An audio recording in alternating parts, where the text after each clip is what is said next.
What is up, Mission? Thank you so much for letting us hang out today. My name is Jake, and I get to lead Mission City Church in Santa Barbara. Just a few short minutes up the 101, one of the most beautiful drives in all the country. I got to do that this morning, so thank you for giving me an excuse to make that drive. So glad to be together. We are a 3-year-old church plant up in Santa Barbara, and many of you were around as before we launched, we were hanging out here and we were learning and studying and preparing. And if you're doing some quick mental math on what 3 years of church has looked like, that means that half of our life as a church has been under the COVID cloud, which is pretty wild. So we got a year and a half in, and then the world shut down, and we had to figure out how to do life just like you had to figure it out, just like Mission had to figure it out. And so we did 6 months online, and then we remembered we live in Santa Barbara. We can be outside. And so we started doing an outdoor service, and for 10 months straight, we have met on top of a parking garage on City College's campus, all right? Now, our favorite part of the parking garage is getting to hang out with our people. Our least favorite part of the parking garage is that the portable restroom that we have to use is on one side of the lot, but the truck can't get there to clean it out every week. So part of our weekly task is pushing a portable restroom from one side of a parking lot to another. And I get to tell you that this Sunday, like right now, is our last outdoor service. We are going inside next week, and I no longer have to push a portable restroom, all right? That's really what this is about. Very excited about it. But man, it has been such a wild journey to watch God move and watch God make a difference in people's lives. And I'm just here to tell you as a personal testimony that God does not need walls and he does not need a roof to change people's lives. We've seen it. There have been people that have come to meet Jesus for the very first time, learn what it means to be a part of a church, serve for the very first time, be baptized in a horse trough on top of a parking garage, and we did it all without Wi-Fi, all right? You can't do anything without Wi-Fi. We had church without Wi-Fi for 10 months, and it happened, and so grateful. Now, here's what you need to know. Is that none of this happens without people like you. Your generosity and your encouragement and your prayer toward these new churches makes all the difference in the world. And I have a guess that being in a big place like this, sometimes it can feel like I'm not sure that I can really make that much of a difference. Like, it's big and there's a lot of people, and what can I really do? And I'm here as a recipient of your generosity and a recipient of your prayer. I'm telling you, it makes the world of a difference. So thank you for being who you are, because you empower so many churches up and down the coast to continue giving hope for everyone. Thanks for being you, Mission. All right? Hey, absolutely. We can celebrate that. Today, I get to contribute to your series called Crazy Faith. And when the word faith comes up, that means a whole lot of different things to a whole lot of different people. Like maybe crazy is actually the perfect word for you because you think it's absolutely insane that anyone would have faith. Like you walk into a place like this and people are singing songs and they're raising their hands and they're volunteering. You're like, that's insane. Why would anyone believe in something that they can't see? But you're here and you're asking questions. Maybe you're curious, or maybe you're just here for the cute girl that you're sitting next to. Whatever your reason is, I think you're here for a reason. It is not an accident. Others of you, when you think about the word faith, it might be your fuel. Like it's the thing that keeps you going. In the last year and a half, without your faith, you don't know where you would be. It's the thing that gets you out of bed in the morning. It's the thing that helps you put one foot in front of the other. You can't imagine a life without faith. Or maybe your faith is brand new. Like, I don't know if you heard this, there were 46 people that got baptized. And I know that if you've been around Mission for a long time, absolutely, let's clap for that. I don't know, if you've been around Mission for a long time, that might just seem like another day in the office. Like, yeah, of course, it's kind of what we do. I'm here to tell you that's insanity, all right? 46 people getting baptized at all is insane. 46 people getting baptized in July is absolutely insane. Most churches just don't even count on a spiritual decision in the month of July. You guys baptized 46 people, all right? That's insane. That's insane. But maybe you're like, all right, I'm getting baptized, and I'm in this moment, and now I'm wet, and now I'm dry, and it kind of feels like I'm the same person. Like I still got the same problems, and I still got the same relationships, and this is all brand new to you, and you're trying to figure out how to navigate it. Well, today I want to read from you this passage from Hebrews where the author describes what faith really does in our lives. It says this: faith shows the reality of what we hope for. It's the evidence of things we cannot see. Through their faith, the people in the days of old earned a good reputation. By faith, we understand that the entire universe was formed at God's command, that what we now see did not come from anything that can be seen. The author of Hebrews is saying faith is the great clarifier of life. It is the thing that will help you see clearly who God is, maybe for the very first time.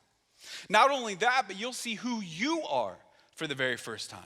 You'll see the world for all it is for the very first time. It's when we engage in faith that we can finally see clearly all the things around us. Today, we're going to talk about what would it be possible if we had a daily faith. A daily faith. Now, some of you, maybe you grew up and you were raised in an annual faith. Right? Your parents, every once in a while, right around Easter or right around Christmas, they made you put on these really uncomfortable clothes and they said, we're going to go do that thing that we do once a year and we're going to show up. And it was always like a holiday thing. It was a tradition thing. In the Christmas world, we have a word for those people. They're called creasters. Right? Christmas and Easter, creasters, right? That's when they show up. And that's great. And that's a great start. But what would it look like to move from an annual faith? And maybe some of you, you have like a weekly faith. You show up to a place like this once a week on a Sunday, and this feels great, and you feel encouraged, and you love it. But then there's these other 6 days a week that feel totally disconnected. Like all the experience that you get to have right here and right now, it feels totally devoid during your normal life. So what if we can move from an annual tradition-based faith from a weekly, just once a day faith, to a daily faith, like every single day, what you believe about Jesus would change you. So if we're going to do that, we need to start with a few truths. And the first one goes like this, okay? Following Jesus will change you, okay? Following Jesus will change you. It would be impossible for you to follow Jesus and not experience some real life change. There's all kinds of life experiences that we have that change the way that we see the world. Maybe you recently graduated high school or college and you have a job and you have a career. Well, that changes the way that you see everything.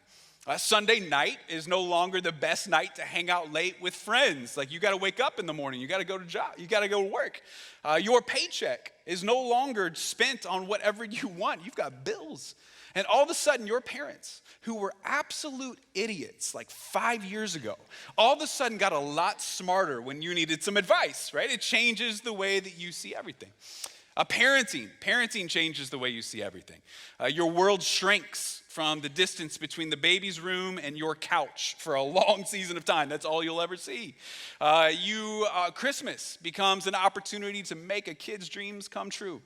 And all of a sudden, all those movies that you were watching without any filter whatsoever, all of a sudden you realize this is wildly inappropriate. All right, we should not be watching this around the kids. It changes the way you see everything. The ultimate experience is following Jesus. Following Jesus will change you from the inside out. So for instance, following Jesus will change your mind. It will change the way that you think. Following Jesus will absolutely challenge what you already thought about the world. Because here's the newsbreaker. You are wrong about some things. I am wrong about some things. And God is going to confront those on a regular basis, and he's going to change the way you think. So it is impossible to begin following Jesus and continue thinking exactly what you already thought. He's going to change it. In fact, if all God ever does is affirm what you already thought about the world, guess what? You're not following God, you're following yourself. He's going to change your mind. Following Jesus will change your relationships. It would be impossible to begin following Jesus and maintain the exact same relationships. For some of you, you're going to draw boundaries around relationships that you had in the past because they led you to decisions that you don't want to make anymore. Others of you, you're going to start speaking truth to the people that you love and helping them see their lives for what it really is. But again, it would be impossible to start following Jesus and have the exact same relationships. Following Jesus will change the way you treat people on the margins. The people that society has cast aside, the people that get pushed away as if they don't have any value. God has an undeniable heart for the people on the margins. And the end result of following Jesus is always more compassion, not less. And so if you don't see your heart growing in compassion for those people yet, just know that it's coming. It will. Following Jesus will change you in all kinds of ways. And what we're describing here is this term called spiritual formation.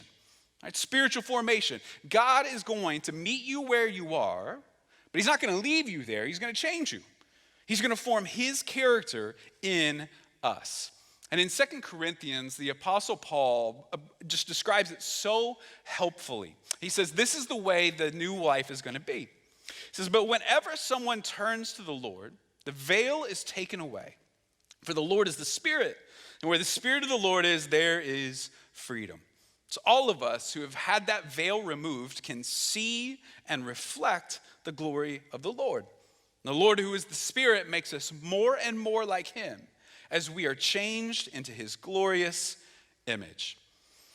My daughter is 12, and when she was around 4, we were having this issue where she couldn't follow basic instructions. So she would have toys out in her room, and we would say, okay, it's time to clean them up. And it would take her forever, and then she would miss some toys, and we thought, why Jesus? All right, why us? Like, why did we get a child like this? And then one day, we took her into the optometrist. And that eye doctor looked at me and said, your daughter's eyesight is so bad, it is a medical condition. She is blind as a bat. And so she put on her glasses and looked at me, presumably seeing me for the very first time. And I said, my bad, all right, my bad. I didn't realize, like dad of the year over here, we were getting mad at you because you wouldn't pick up the toys. You could not see them, all right? That was her condition. And once she got the glasses, now she can see the world for what it really is. What Paul says is that living in the old way of life is almost like just living with blurred vision. You've got this veil over your eyes to where you can kind of see the things in front of you. You can kind of understand who Jesus is. You can kind of understand the things that are going on in your heart, but you can't see it clearly until God comes and removes the veil. And then what did he say the end result is? He said it's freedom. It's freedom. When you finally get to understand who Jesus is and finally understand who you are, it is the most liberating thing you'll ever experience. You get to see God for who he really is, not all the rumors that you've heard. And then God's going to show you who you really are. Like when you look in the mirror, he's going to be honest and he's going to say, hey, it's worse than you thought, right? There's a lot going on here, but you're far more loved than you could ever dream. He's going to be honest. And then not only that, do we get to see God clearly and ourselves clearly, but we get to see the world clearly. And all the striving and all the achieving and all the accumulation that we see our friends and our coworkers and our families doing, we can see it for what it is. It's just going to let us down. It's going to disappear someday. And it's not a life worth building. So we can totally see the world for what it really is. But here's the news that we have to embrace today. If we're going to have a daily faith, spiritual formation is a process, not an event. Okay? Spiritual formation, growing to look more and more like God, is a process, not an event. You can decide to follow Jesus in a moment. You can get baptized in a moment. But if you want to grow to look more and more like Jesus, it's going to take time. It's going to take a lot of training. How many of you, just show of hands, how many of you are locked into the Summer Olympics right now? Anybody enjoying the Summer Olympics right now? Okay, very good, very good. Anybody here become an expert in a sport you didn't know existed 2 weeks ago? All right, anybody had that experience? Yeah, absolutely. So you're sitting on your couch and you're drinking your Coke and eating your Cheetos, watching world-class athletes and been saying, ooh, that wasn't good. All right, that was not it. That wasn't great. That person that put their life on the line on that high dive, not awesome. All right. That person doing the weird trot with the horse that I totally don't understand, she could have done better. All right. We get to this position to where we're just judging these world-class athletes on their performance. Now, it would be impossible for any of us to watch those events and think that person probably just showed up in Tokyo and is just trying really hard. Right? In fact, one of my favorite ideas that's floating around social media right now is that they ought to find just a normal person to put in every event as a frame of reference, right? Like fill the 7 lanes with world-class athletes, and then in the 8th lane, here comes Diane, a 3rd grade teacher from Nebraska. She hasn't broken a sweat in 10 years, and she's going to swim the 400-meter butterfly, all right? That would be helpful. That would be helpful to show us what these other 7 people have done their entire lives. These people train for years so that they can excel at the exact moment when the Olympics are on. It is an amazing dedication that they have. Maybe you saw the news story of Hidilyn Diaz. She won the first gold medal that the Philippines had won in over 100 years. 100 years. She won the gold medal in the 55 kilogram category of women's weightlifting, an incredible feat. Now, her whole training process was hit by COVID. They had to isolate, they had to quarantine before they could go to their qualifying event in Peru. And she was left without the world-class training equipment and facilities that she needed. And so instead of mailing it in, what she did is she decided to do what she could to keep training. She took a piece of bamboo and water jugs and put them on either side and was dedicated to practicing. She was going to do her squats, she was going to do her lifts, however it took, and she just had what she had at the house. Now here's my question for you. You have sticks, you have water jugs, why aren't you in the Olympics, all right? That's what she did. But she understood that she couldn't just show up in Tokyo and try really hard. It was going to take months and months of training. And friends, what I want to tell you is hopefully good news to you, is that the Christian life, spiritual formation, looking more and more like Jesus, is way more about training than it is trying. I hope that's really good news for you because it hopefully will allow you to give yourself grace. I don't know about you, usually I'm wired to where I'm actually way easier on other people than I am on myself. Anyone else? Anyone else their own worst critic? Anyone else have like that negative self-talk that goes on in their heads? And sometimes what happens is I'm like, I should be there by now. You ever told yourself that? I should have this figured out. I shouldn't have done that again. And really what I'm in is this process of training. In fact, it's training versus trying is the Christian life. Have you ever tried really, really hard to act like Jesus in a moment? Just like your own willpower, your own effort? Like maybe you just tried to be patient. Like you showed up at the grocery and you had 9 items and you didn't even get a basket. You just got the stuff in your arms, right? And you get to the express lane and the person in front of you clearly has 17 items. Do you know how easy it is to count to 10? My kids can do it, all right? Everybody can count to 10, and that person chose not to count to 10. And they're in front of you, and you're behind them, and if you're holding 9 things, and they have 17 things, and you just try really hard to be patient, what happens? You're angry. Yeah, you're angry. You're losing it. You ever tried really hard to be generous, like in the moment? And maybe you were walking the streets and there was someone that was asking for resources and asking for help and your initial flinch reaction was actually to do something.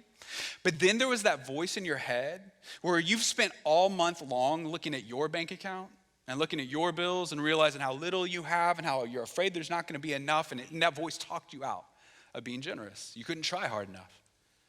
You ever tried really hard to be truthful? Even though it would be more advantageous to you to maybe tell a little bit of a lie. Like it would get you out of an awkward conversation with a friend, and so you told him a half-truth. It would get you a leg up at work, and so you kind of skirted around it a little bit. Trying really hard will always let us down, and then what we'll start to believe is that we can't do this. And it'll never happen for us. And you might even be tempted to quit. Friends, what I want to tell you is that you are in a training process. That if you are a follower of Jesus, you are in a training regimen where over time and over practice, you're going to have opportunities to grow in your faith. Now, often when we talk about believing in God or faith or all these big ideas, we usually highlight the big moments. Like the moment that I decided that I was all in, the moment that I got baptized, a powerful night of prayer, a moment of impact with someone, and we highlight these really, really amazing stories. But I want to tell you is that often the most spiritual growth does not happen in the big moments. It's in the small daily opportunities that God gives us to grow. It's not always these mountaintop experiences that make for great Facebook posts. It's usually the normal stuff that God gives us an opportunity to grow. So as we wrap up today, I want to equip you. I want to give you some tools that if you want to grow, if you want to have a daily faith, here are some tools that I'm going to give you. I'm going to give you 3 different prayers that you could pray every single day. All right, 3 simple prayers. I'm going to give you 3 of them. We're going to treat it like in and out. You choose one, all right? 3 options. You got one of them. You're going to take one of them. I know you need one of these, but there is a disclaimer to these prayers, all right? I got to warn you. God will answer these prayers. Right? Just as a warning, I'm telling you, like I guarantee God will answer your prayer. If you pray one of these, I guarantee it.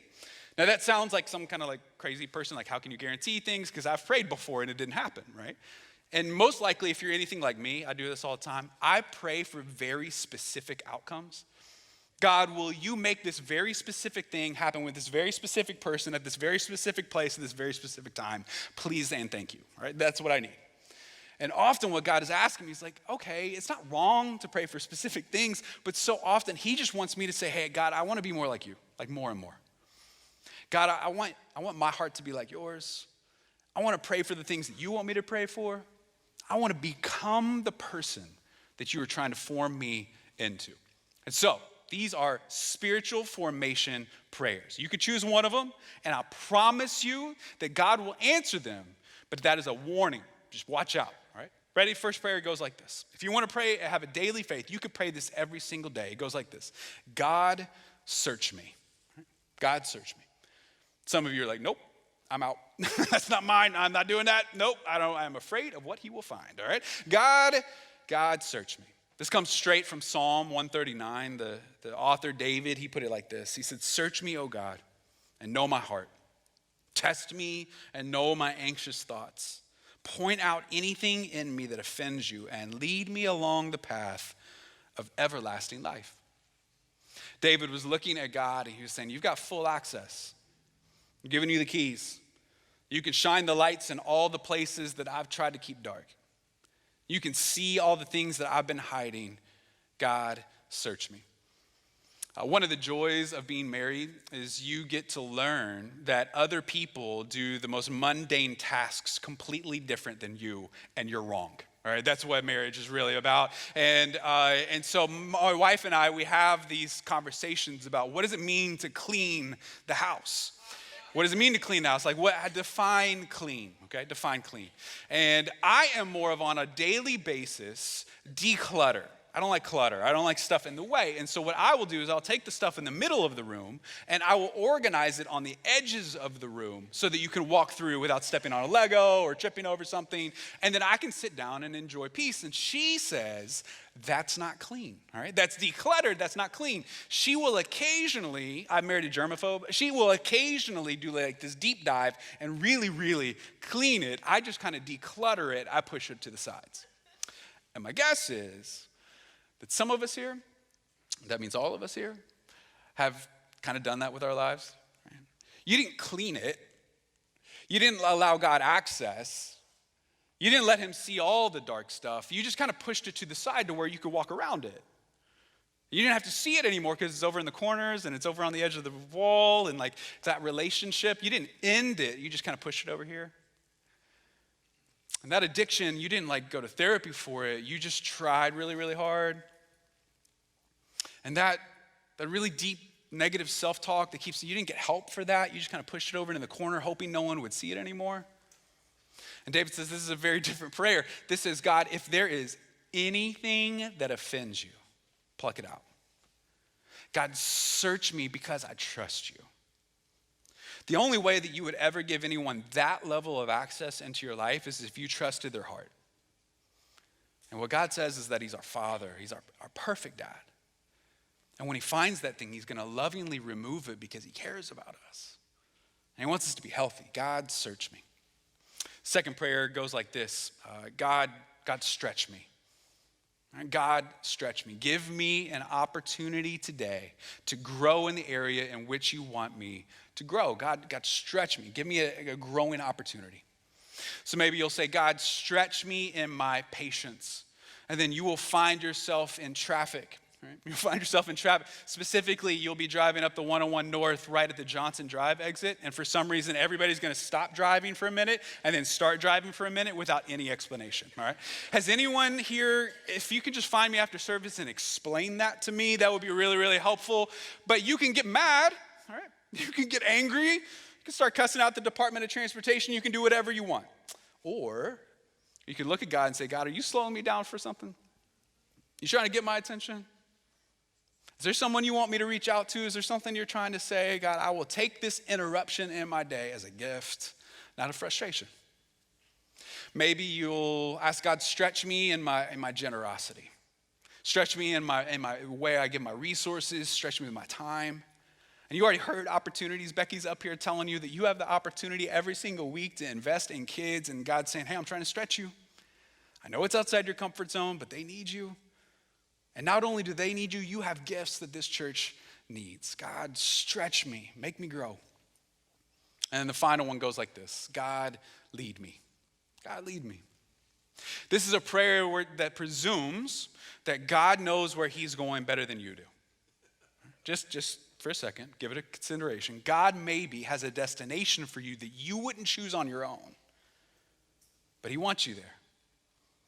He wants you there because it's going to grow you, and he wants you there because you're going to make a difference, and he wants you there because that's the only place that he can use you to the utmost of your ability. Man, Jen mentioned that our family was in the Midwest, and we had this awesome church we were a part of, and it was big, and I got to have a pretty comfortable life, and then we moved. We moved to this place where we knew very few people and wanted to start a work of God, and I'm just telling you, God would not have done in my heart what he has because we said yes. We said, God, lead us, and he did. And he led us across the country, and he led us to beautiful weather, and he led us to the beach, and we're grateful for that, all right? It wasn't like Buffalo. It could have been Buffalo. It's Santa Barbara. It's amazing. But man, I'm telling you, there is nothing more humbling than trying to figure out church in a parking garage and figuring out, like, maybe this is true about you. God has shown me that sometimes I do the right things for the wrong reason, and that makes it wrong. You ever done that? That's weird. And if I just stayed in comfort, and if I just stayed in the cush, and if I just stayed in what I understood, he never would have been able to show me that. I don't know what it is for you, but I got a feeling that God wants to take you somewhere so that he can show you who you are, and he can grow you in a way that he never would have had you just stayed in the confines of comfort. So you got three choices. Choose one. God's going to answer it. God, search me. God, stretch me. God, lead me. I want to pray for you as you make this decision, because it's a big one. And this week, I promise you're going to see God work. Will you pray with me? God, we are grateful that you are who you say you are, and that you promise to take care of us. And even if that means discomfort, and even if that means fear, we know that you are forming us into the men and women you've called us to be. And we wouldn't be willing to pray these prayers. We wouldn't have the courage to do it. We wouldn't have the confidence to do it if you hadn't already been so good to us. God, I know we forget that, and I know that we ignore those moments, and we just live in fear and worry and scarcity. God, I pray. I think there's somebody here today that knows which prayer they need to pray, and it probably already knows what you're going to say. God, give them the courage to step out and watch you do your thing. It's in your son's good name I pray. Amen.